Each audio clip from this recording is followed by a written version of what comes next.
Africa में एक खुश और संतुष्ट किसान रहता था।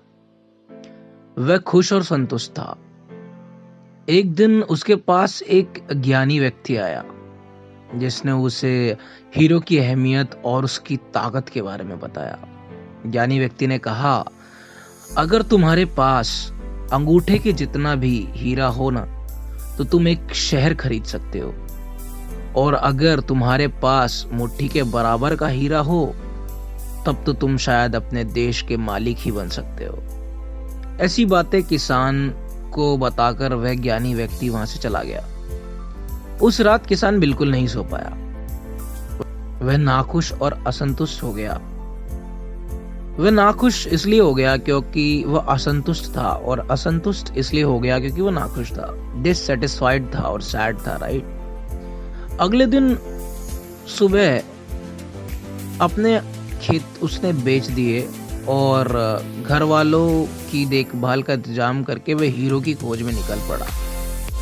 पूरे अफ्रीका में वह घूमता रहा, लेकिन कुछ न मिला। सारे यूरोप का चक्कर लगाने के बाद भी उसकी खोज पूरी न हुई। जब वह स्पेन पहुंचा, तब वह भावनात्मक, शारीरिक और आर्थिक कमी से बिल्कुल टूट चुका था। उसकी हिम्मत इतनी टूट गई कि उसने बार्सिलोना नदी में कूदकर खुदकुशी कर ली। उधर जिस व्यक्ति ने उसके खेत खरीदे थे, एक बार जब वह खेतों से गुजर रहा था, तो नहर से अपनी ऊँटों को पानी पिलाने गया था। वो तो नहर के दूसरे किनारे पर सूरज की रोशनी एक पत्थर पर पड़ी और इंद्रधनुष की तरह बन गई। वह सब देख रहा था। उस व्यक्ति ने सोचा कि यह पत्थर बैठक में सजाने के काम आएगा, और वह उसे उठाकर घर ले आया और बैठक में सजा दिया। उसी दोपहर वह ज्ञानी व्यक्ति फिर वहां आया। उसकी नजर जगमगाते पत्थर पर पड़ी तो उसने पूछा कि हाफिज वापस आ गया क्या? नए मालिक ने जवाब दिया, नहीं, लेकिन आप ऐसा क्यों पूछ रहे हो? तब ज्ञानी व्यक्ति ने जवाब दिया, वह सामने रखा पत्थर हीरा है। एक्चुअली मैंने देखते ही पहचान लिया। नए मालिक ने फिर कहा, नहीं, वह सिर्फ एक पत्थर है, मैंने उसे नहर के पास से उठाया है। चलिए मैं आपको दिखाता हूँ, वहां ऐसे बहुत सारे पत्थर पड़े हैं। वे दोनों गए और पत्थरों के कुछ नमूने उठा लाए और जांच के लिए भेज दिए। सचमुच वे सारे पत्थर हीरे ही थे। उन्होंने पाया कि उस खेत में दूर दूर तक हीरे दबे हुए थे। तो जब हमारा नजरिया सही होता है ना, तो हमें एहसास होता है कि हम सच में हीरो की खान पे चल रहे हैं, जो अक्सर हमारे पैरों के नीचे ही होती है। हमें इसके लिए कहीं जाने की जरूरत नहीं होती। जरूरत है तो सिर्फ इसे पहचानने की, जरूरत है तो सिर्फ एक नजरिए की। दूसरी ओर घास हमेशा हरी दिखती है, राइट, लेकिन तुम ये नहीं देखते कि तुम खुद एक हीरे की खदान पे खड़े हो या हीरे की से भरी हुई खेत पे खड़े हो। तुम अपने नजरिए से हमेशा अपने को नीचा ही देखते हो, राइट।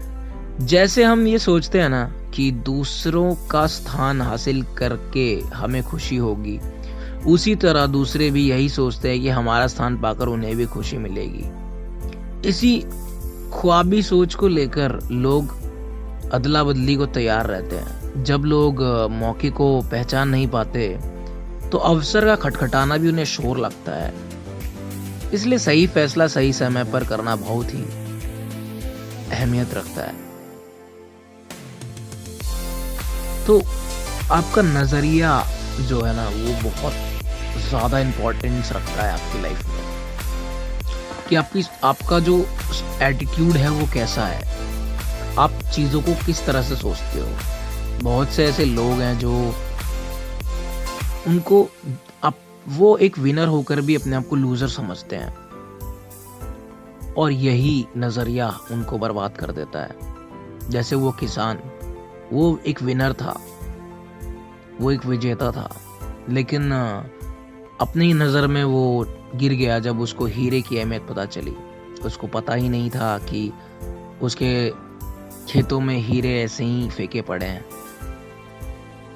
पर वो हीरो की खोज में निकल पड़ा। यही हमारे साथ भी होता है, हमें पता ही नहीं कि हमारे अंदर कितना पोटेंशियल छुपा है, हमारे अंदर कितने हीरे छुपे हैं, और हम मटेरियलिस्टिक चीज़ों में चले जाते हैं, छोटी मोटी सेटिस्फेक्शन के चक्कर में रहते हैं, लेकिन हमें पता नहीं होता कि हमारे अंदर खुद के अंदर कितना पोटेंशियल है। हमें लगता है कि कोई और हमारी हेल्प कर दे, हमें लगता है कि कोई और हमारा काम कर दे, और हम थोड़ी सी कोशिश करने के बाद हार मान लेते हैं। नज़रिया ही है जो आपको और लोगों से अलग करता है, लाखों करोड़ों के लोग में आपको अकेला बनाता है। So this is the importance of attitude, right? लेकिन लोग मटेरियलिज्म में इतने ज़्यादा खो गए हैं कि वो उन्हें ये दिखता ही नहीं कि नज़रिया कितना इम्पोर्टेंट है। अगर आपका नज़रिया सही हो तो सच में आपके पैरों के नीचे सही सोना है, चांदी है, कोई भी कीमती चीज़ है। लेकिन अगर आपका नज़रिया गलत हो ना, आपका नज़रिया ठीक नहीं है, आप चीज़ों को सही तरीके से नहीं समझ पा रहे हो, तो आप अगर एक विनर भी हो ना, तो आप खुद को लूजर समझोगे। आपको लगेगा आपने लाइफ में कुछ अचीव ही नहीं किया। नज़रिया चेंज करो अपना। नज़रिया बहुत ही ज़्यादा इम्पोर्टेंट रोल रखता है इन चीज़ों में, और वही आपको अलग करेगा। एक लायन एटीट्यूड होना बहुत ज़रूरी है लाइफ में। एक अच्छा नज़रिया, एक चीज़ों को देखने का अलग तरीका आपको एक अपर एज देगा, जिससे आप लाइफ में जीतोगे और आगे बढ़ोगे। और अगर नहीं भी जीत रहे हो ना, तो वो आपको एक पाथ दिखाएगा। लेकिन अगर आपका नज़रिया गलत है, या अगर आपका एटीट्यूड ही गलत है, चीज़ों को लेके चीज़ों को समझ नहीं पा रहे हो, उस तरह का एटीट्यूड है ही नहीं आपका नज़रिया ही सही नहीं है, तो अगर आप जीते हुए भी हो ना, आप एक विनर भी हो, तो भी दुनिया आपको अगर विनर भी समझती है, लेकिन खुद की नज़र में आप एक बहुत बड़े लूजर होगे। तो इसी के साथ signing off, bye bye, take care, अपना ख्याल रखें। तो इसी के साथ अब मिलते हैं अगले वीडियो में। प्लीज़ इस वीडियो को लाइक, शेयर और सब्सक्राइब ज़रूर कर देना। Signing off.